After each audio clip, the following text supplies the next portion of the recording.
This is A Different Brilliant, an Aspect podcast focusing on the strengths, interests and aspirations of the autistic community. Open, authentic and engaging conversations about autism. Made for autistic people, parents and carers of children on the autism spectrum. Welcome to A Different Brilliant. Hello everyone and welcome to A Different Brilliant Aspects podcast. I am your host, Madeleine Jane Lobsey, and I'm very excited to be joined today by the spectacular, I hope you're all watching the video because it's worth it. Anna looks like a mermaid with golden hair all the way down, almost to her waist. But Anna James, and Anna is a positive behaviour support practitioner, a supervisor in Aspect's Melbourne team. Before this, Anna was a special education teacher for 9 years, and she's dedicated to building her participants' independence, autonomy, and increasing the quality of life for them. Anna is passionate about supporting autistic children and young adults to find their voice, thrive, and flourish. Welcome, Anna. Thank you. Thank you so much for having me. And we're going to talk about something today that I think listen, if you're in the autistic community, you probably have heard this term before, but maybe not. And we're going to dive into a term that is pathological demand avoidance. And sometimes you'll hear it like PDA. And we're going to talk about what it is and, you know, some of the ways that it looks when you're living with that. And then strategies and things we can do that leave everybody empowered. So that's the point of today. It's a massive subject and we're going to see how far we dive in. So why don't we just start with some simple stuff, Anna, which is, you know, this is a term, pathological demand avoidance. What is it? How did we get to that? Just give us a bit of background. Well, pathological demand avoidance was first coined by Elizabeth Newson back in the 80s. And since then, we have moved towards more neuroaffirming names such as persistent drive for autonomy or pervasive drive for autonomy, and lastly, protective drive for autonomy, which is a lesser known name, but pathological demand avoidance is what's most commonly used in the research. The term itself is identified as part of a behavioural profile of autism. It doesn't mean that every autistic individual will have a PDA profile, but we do know that some of them tend to experience PDA. What it really means is profound or extreme anxiety, and it manifests over everyday, ordinary routines and demands, even when it's something that the person wants to do. Yeah. So I think that's probably a really important part, the part you just said. So first, if we just kind of unpack what you just said, you know, at Aspect, the commitment is a social model for autistic people, and there are clinical terms and a clinical look at things that can, in my own experience and the experience of my family, when something is named, can open up worlds to be able to give people space and understanding when something's happening. So we are talking about something that is quote unquote diagnosed or shown up in someone's behaviour, but really we're talking about opening up a world for people where they can be empowered. Because like you say, fundamentally it's often extreme anxiety. And that's horrible for people. And that includes even when you really want to do something. So let's put it in plain English, like what actually happens for a human being? What can trigger it? What happens what's going on when it's there? What I have seen is the child or the adult, because we know PDA can be both for children and adults. They can be offered to do something that they like doing. Maybe it's going to the shops, maybe it's swimming, maybe it's a certain activity. You know that they love this activity, but they decline it. And it's usually because they are experiencing a huge amount of anxiety, but they might not look anxious in the way we expect. We usually think of people who are anxious, maybe they look really nervous, maybe they're shaking, maybe they look fearful. Our PDAs are very confident, and they will confidently say no to what they've been offered, even if it's something that they really like or want to do. And that's very powerful, the thing you just said, because, another whole conversation, but one of the ways that life can be for an autistic person is masking. So you've got a lifetime of hiding your experience of life, and I think for many people you could look at someone who's just simply going no and think either, okay, they don't want to do it, or they're a bit of a jerk who's, being really negative about something they love. Absolutely. And I've seen a really good move towards people understanding PDAs can't. They can't do what you're asking. They can't meet the expectations. They can't follow through with the instructions because of that level of anxiety. But what people often think of is they won't do it. And it's so different for them. It's not about won't, it's about can't. And with the masking, it can be really confusing for people to understand that PDAs are exceptional maskers and they won't show that anxiety when they're in certain environments. Like maybe if they're at school, you'll often hear PDA doesn't have any issues, they're doing really well, they're handing everything in on time, they follow instructions, and then they go home and they struggle. So just because they're able to mask doesn't mean they don't have PDA. Yeah, that's important. There's going to be a lot of people listening to this. I know in my own household that there's going to be a lot of people listening to this who know the person that comes home from work or comes home from school and by that point has been quote unquote holding on all day, and yet you get school reports that talk about how amazing they are, or they keep getting fabulous performance reviews, or it is something that's not easily shown for people, or they become someone that other people start labelling as resistant. They really do. And I think there's this notion in the neurodiverse community that if somebody doesn't immediately comply with a demand, that they're defiant. And so through the rise in information about PDA, we're starting to see people understand that people like with PDA don't comply with demands because they can't, and it's not actually this like defiance. Yeah. So I think we've got to talk more about the can't, because I can only look at my own experience and the experience around me, but I'm sure there's a way that's more research than that actually says, what do you mean by can't? Like what's happening for that person? What I have seen, and this is usually the first indicator that someone is really stressed, is the social strategies will increase. So, and by that I mean they're starting to use excuses. They're trying to avoid, maybe it's a flat out refusal. For one person I work with, he will dip into role play and fantasy, and he'll use a toy and say, Foxy didn't go to primary school, high school, or university. He can't answer your question. So that's what we often see at times. It's an increase in social behaviour. And for the person themselves, what are they experiencing? Why is it different from won't? What's actually going on that makes it a can't?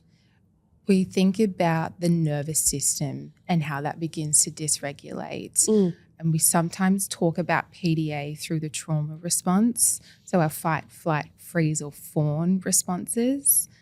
And you might think of this as someone who's using physical behaviour, someone who is using verbal strategies to avoid, someone who's suddenly absconding or running out of the room because it's too much.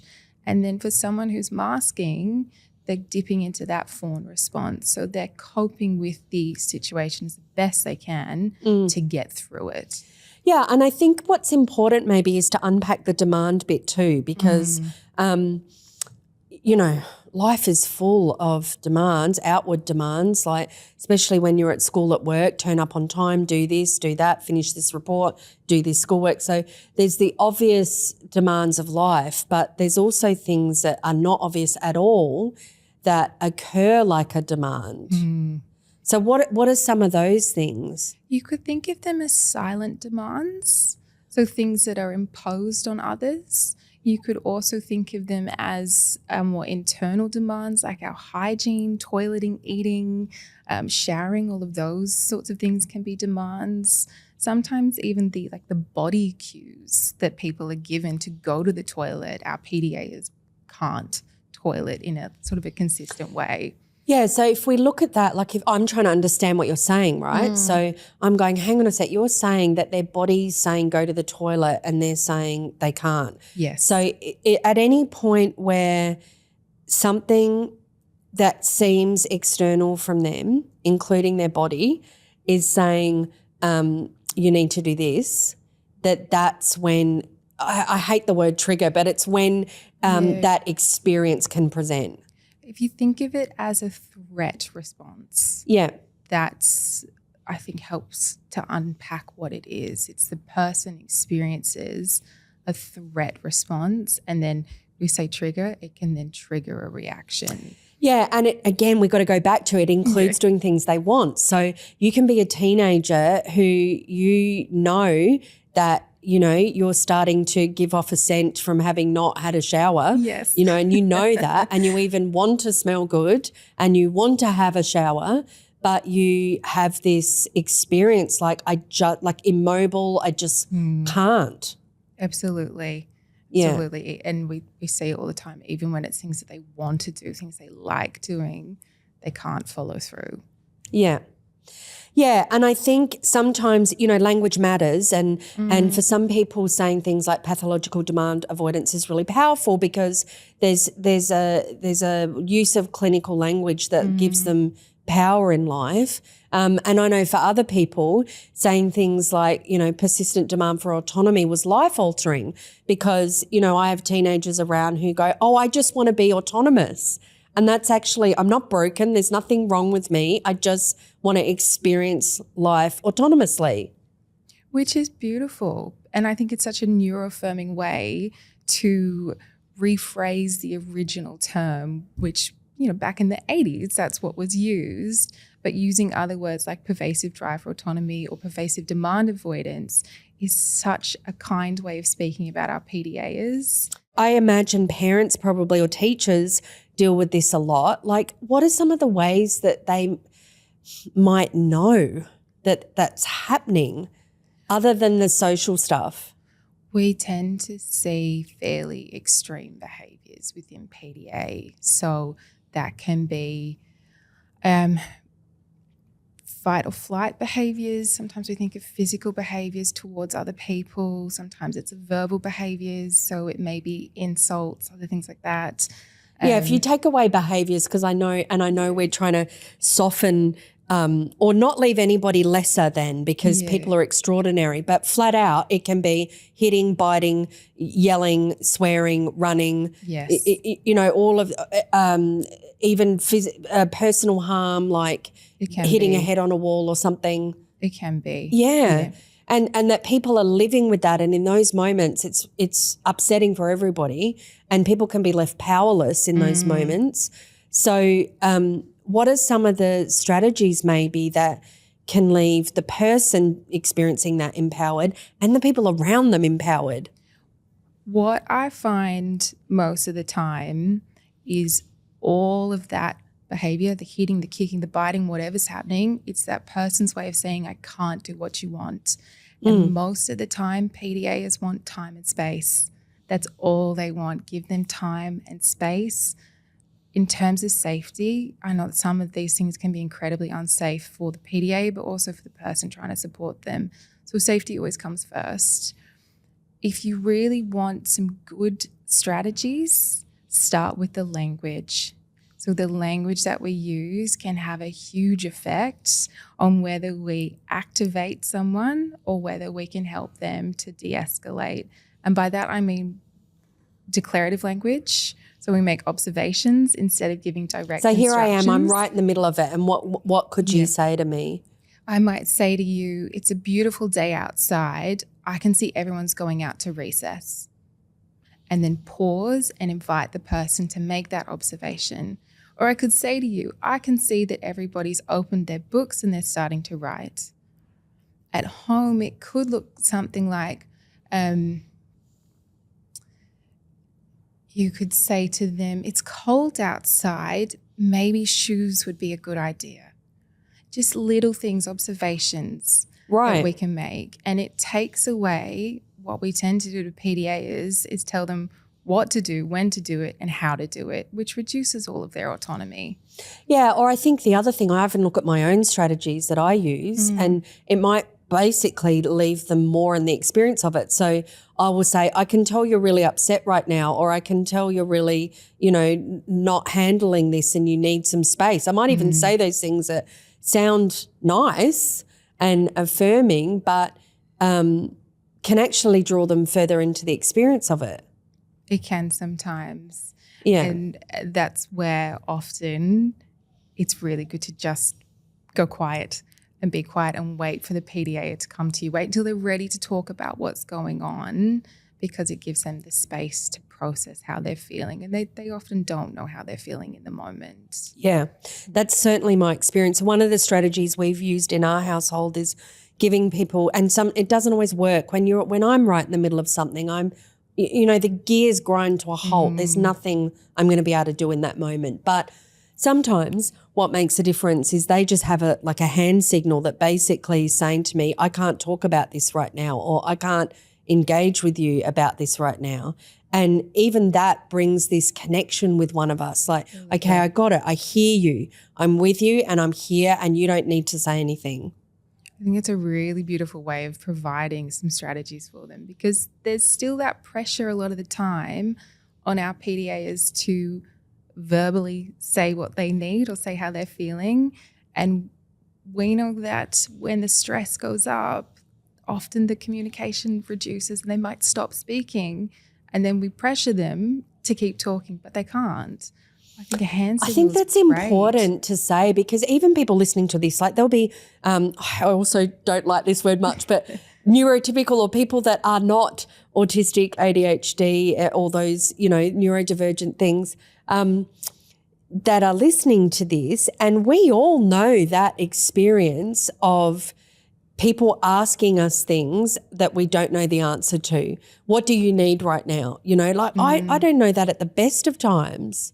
Right. Or how can I help you? I don't know at the best of times. Yeah, but then when someone's right in the middle of something, that's the expectation. You think you go to a restaurant and you're sitting there with the menu and someone says, can I take your order? And that's enough to freak you out in any circumstance, because it's I don't know what I want. So I think it's really powerful, the thing you're saying. It is. And I know I speak clinically, but we know that behaviour is not a choice. It's not a choice. These things happen because someone is extremely stressed and they're trying to show you that they can't meet those expectations. And I can give you an example of someone that I work with who was very activated, hitting, kicking, pushing throughout the session together. And at the very end, I said to him, I could see you're really stressed. And he was doing some things that he does to self-soothe, rubbing my earlobe and so forth. And he said to me, I am, but I can't explain it to you. And it was so profound for me, because that's PDA. I can show you, but in the moment I can't explain it. But we expect them to be able to explain what they need. Man, I just heard every dinner table, every trying to get someone in the car to go to school. Man, it makes me cry. The amount of suffering for people inside homes and environments for everybody, because we're trying to demand people act in a way that we say, I don't know who we is, the right way we're supposed to behave. It is. And what I see is when people don't understand what a PDA needs, they push more discipline, they want more compliance, they give them consequences, and it just activates them further. Yeah, it's a whole other conversation, but I think it's a big part of the mighty school refusal that we deal with, because, nobody wants to experience life under a constant trap and dominance. And when your anxiety levels are that high and you're incapable of communicating that, then we start to verge on, and I'm going to say a reactive word, abuse. We do. And schools, unfortunately, come with 100 demands. There's so many things that we expect people and our students to comply with. But for some PDAs, they actually thrive when they don't have to go to school. Yeah. Yes. Yes. And yes, Yeah. Anna. Which and yes. makes me cringe as a teacher. Yes. But as a PBS practitioner, I understand it from the other end now. Yeah. Yeah. Yeah. So, okay. So one of the things we can do is declarative language. What are some of the people, and there are families that go, well, my child needs to go to school. That's important. That's what's going to work for our family. So in those circumstances, what are the other things that even parents can advocate for that happen with the teacher? It's part of what you can develop in a teacher and say, here's what works, or what are things people can do that would actually make a difference? A low demand approach. And by that, I mean you need to work with the PDA to give them full autonomy. So that means negotiating with them every part of the routine. Sometimes we will lay out all the activities and the PDA chooses, or they'll have the choice of what to start, when to start it, how much to do. And then there's exit strategies so that when they're starting to activate and they're stressed, they can opt out and take more breaks to help them regulate. Okay, so let's break that down, because I'm thinking as a teacher who's got 30 kids in my class going, oh my goodness, that seems like an enormous amount of work. Or I'm thinking about some people who, there are parents who are like, well, I didn't grow up that way and life isn't choices and you've got to deal. And, so there could be a level of resistance to what you're saying. Yes. But what I just heard is the investment matters, investing in that in the beginning. If you do that a few times and that becomes standard practice, then now you've got a student who you're not having to behaviour control all the time, but actually is empowered to participate in school. Absolutely. And for a family that I have worked with, when I became involved, their children were being sent home multiple times a week on opposite days. And it put a huge amount of strain on them. I worked with the school to increase the declarative language, ensure that the children had enough choice and control, ensure that they had this low demand where they could opt in or opt out when they needed to. And what we saw was this really steady reduction in the anxiety, the school refusal, and then also being sent home because of behaviours. And both those boys are thriving. They're doing really, really well. I mean, that's just super cool. That's just is. super cool. It is. And look, I think sometimes people hear those words like choice and control and autonomy and all of those things, and they think it's harder or more than what you're saying. But basically you're saying, hey, there's 10 things we all got to do today in class. Let's lay them out. What order do you want to do them in? And when you need a little break, where can you go and come back and finish it? We're not talking about something really complex. It's really straightforward. It does take thoughtful planning. It takes a whole team to support a PDA, but once you get the strategies right, everything can fall into place. Yeah, and that's what I mean by the investment. If that investment gets made in kindergarten or year 1 or year 2, you've now got a human being who sees that the world is on their side, sees that strategies can empower them as well. The teacher starts to see that it empowers them. And now, it's not like it's a done deal and you wipe your hands and see you later, but you've now got something that's being built over time. And then you imagine those 2 boys who you now have thriving going into a workforce and knowing that they can ask for simple things that make a difference for them. Absolutely. And we look at all those statistics that everybody's so upset about education being, people not finishing school or low employment rates, all those things for autistic people, that investment could resolve It really could. And I think it also comes back to the can't, not won't. Most of our PDAs are really social. They have this big motivation for relationships and peers, and they want to be around their friends, but then they become so overwhelmed that they can't go to school. So when we invest, like you said, when we invest early on, everything else falls into place for them. Yeah. Now, I think it's also important to say that there will be people who are 18, 19, 20, 25 who have not had that investment and, you know, now they're wherever they are dealing with that. So what are some of the things that may make a difference for an adult person in life? It's a really tricky question to answer because it's individual for everyone. Everybody's in different places in life. Schools are one place, but we're talking everywhere. So I'm going to ask you a massive question and then you're going to have to answer it on behalf of the whole of humanity. Okay? Go ahead. What we find is education, and it's not just for the person, it's for everybody who is supporting this person, is getting educated in what PDA is, getting educated in what it's not, and then starting to trial a PDA approach and seeing if that works. And by that I mean low demands, maintain autonomy so they've got choice control in and over their entire life. And it is really hard for some people to move away from the traditional approach to parenting or traditional approach to teaching.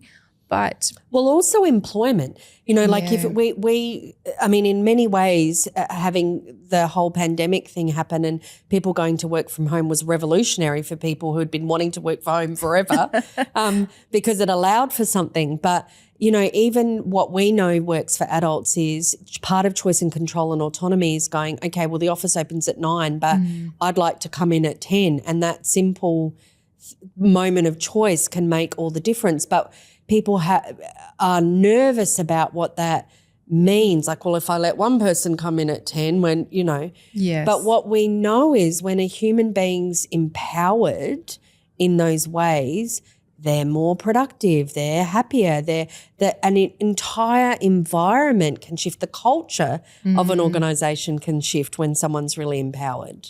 It definitely can. And I think we have to trust our staff, but also trust that we can give them flexible accommodations and they will thrive. Yeah. And I mean, and that's what you want. Like I get it from the other end. I was just thinking about it from the other end. Like the times I'm like, are you kidding? We really like we don't get out of the house now. We are not getting on the plane that's going to wherever. Or, you know, I've worked in organisations where it's like, we don't deliver this document now. That potential grant that we're going for is over and we don't get it. So, you know, I've been on the other end too. And I feel like there's probably something smart you could say from that end too about what do we do when, like, here comes the deadline. Explain the why. PDAs are so curious. Right. But we often don't tell them why something has to happen. So if you explain to them, like, why we have to leave right now to catch the flight or why this document has to be handed in to meet a deadline, most of the time that anxiety can resolve and they can then move forwards because they understand what you want. Yeah, okay. So this is what we're saying is this is simpler than what everybody thinks. Yeah. And I'm also hearing if someone's not performing at school, that may be indicative or at work, but also if someone really is and a parent says to you, hey, just so you know, when they come home, they're not okay, that's got to be a valid thing to listen to and that may be indicative too.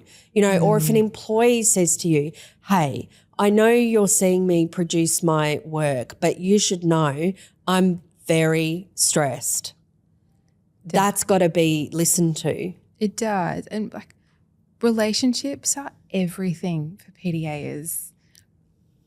And we often don't give them enough credit for how important relationships are, because it builds the trust and it then opens that communication that someone feels comfortable telling you what's going on for them. And what I often see in schools is that we don't give parents who are doing the very best they can enough compassion. What I sometimes see is, the behavior doesn't happen here. So it's almost like, well, the behavior doesn't exist. But if a parent is coming to you and saying, these are all the things that are happening in my home, listen to them, validate, and then help. That's what they really need most of the time. Are you telling me that actually listening to people and their needs, no matter what, actually is helpful and works, Anna? Yes, I am. Rocket science, I know. It's radical, isn't it? It's radical. Imagine listening to someone. I know. Well, I guess if there's anything, there might be people here who are very empowered by clinical information. So is there anything that you could give us from that perspective that might leave people with facts that empower them? There's a few places to start looking. If you haven't already, go to the PDA Society. They've just done a huge update on all of their information and resources. The other really good place to begin looking is Laura Kirby. She's an English facilitator and she runs courses on PDA, both for school and families. And then the last place to look is Casey Elwick, who runs the Paradigm Shift. She has a lot of information on social media and she's started to give out little tips and strategies that she uses with her two boys and she teaches in her course. So that can also give people some things that they can do with their PDAs. Yeah, and what I'm hearing is mostly your job is to love them. Yeah, more than anything. Yeah. More than anything. Yeah. Well, Anna, you have made a complex, makes me cry, a complex conversation accessible. And all of the work you've done and every moment that you've cared for and loved someone while they rub your ear in a therapy session, we appreciate you. And it's been a total joy to have you on the podcast. Thank you so much for having me. Thanks for listening to A Different Brilliant, an Aspect podcast focusing on the strengths, interests and aspirations of the autistic community. If you would like to learn more, visit our website, aspect.org.au, to listen to past episodes or send us a message. Make sure to like or subscribe to A Different Brilliant on your podcast app.